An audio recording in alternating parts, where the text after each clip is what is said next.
Proverbios capítulo 28.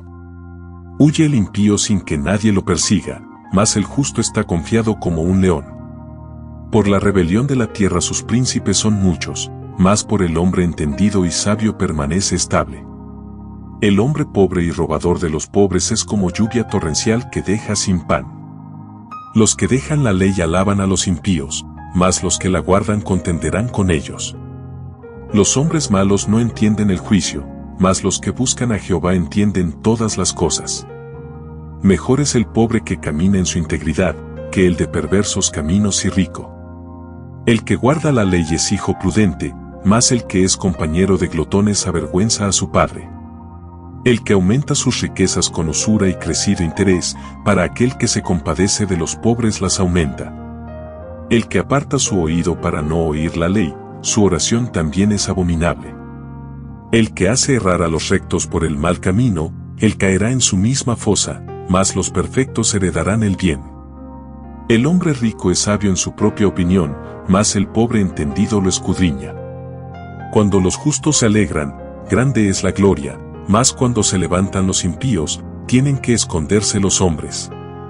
El que encubre sus pecados no prosperará, mas el que los confiesa y se aparta alcanzará misericordia.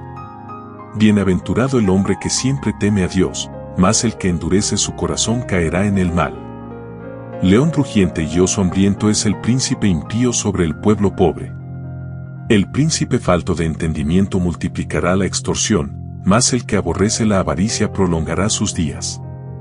El hombre cargado de la sangre de alguno huirá hasta el sepulcro, y nadie le detendrá. El que en integridad camina será salvo, mas el de perversos caminos caerá en alguno. El que labra su tierra se saciará de pan, mas el que sigue a los ociosos se llenará de pobreza. El hombre de verdad tendrá muchas bendiciones, mas el que se apresura a enriquecerse no será sin culpa. Hacer acepción de personas no es bueno, hasta por un bocado de pan prevaricará el hombre. Se apresura a ser rico el avaro, y no sabe que le ha de venir pobreza. El que reprende al hombre, hallará después mayor gracia que el que lisonjea con la lengua. El que roba a su padre o a su madre, y dice que no es maldad, compañero es del hombre destruidor. El altivo de ánimo suscita contiendas, mas el que confía en Jehová prosperará. El que confía en su propio corazón es necio, mas el que camina en sabiduría será librado. El que da al pobre no tendrá pobreza, mas el que aparta sus ojos tendrá muchas maldiciones. Cuando los impíos son levantados se esconde el hombre, mas cuando perecen, los justos se multiplican.